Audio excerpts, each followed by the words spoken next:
কাউকে ব্যক্তিগত আক্রমণ বা তুচ্ছ করতে যে শব্দাবলী আমরা ব্যবহার করি সেগুলো পরিচিত গালি হিসেবে।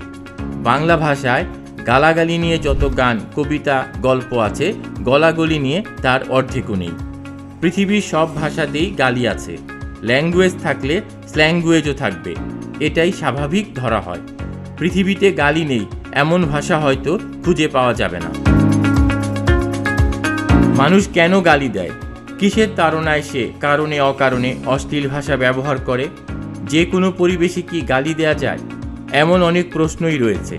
এছাড়া গালি আইনসম্মত কিনা তেমন প্রশ্নও রয়েছে অনেকের মনে। কাউকে গালি দেয়া যাবে কিনা বাংলাদেশের আইনে এ বিষয়ে সরাসরি কিছু বলা নেই। তবে কেউ মানহানিকর শব্দ ব্যবহার করলে তার বিরুদ্ধে মানহানির মামলা করা যায় বলে বিবিসি বাংলাকে জানিয়েছেন সুপ্রিম কোর্টের আইনজীবী মঞ্জিল মোরশেদ। কিন্তু কোন ধরনের বক্তব্য মানহানিকর, আইনে তা খুব সীমিতভাবে বলা আছে। এক্ষেত্রে কোন শব্দটা মানহানিকর তা সমাজের প্রথা হিসেবে ধরে নিতে হবে বলেও জানান তিনি। মানহানিকর বলতে এর আওতায় গালি দেওয়ার বিষয়কেও আনা যায়। আইনে গালি শব্দটা বলা নেই বলেও উল্লেখ করেন ওই আইনজীবী।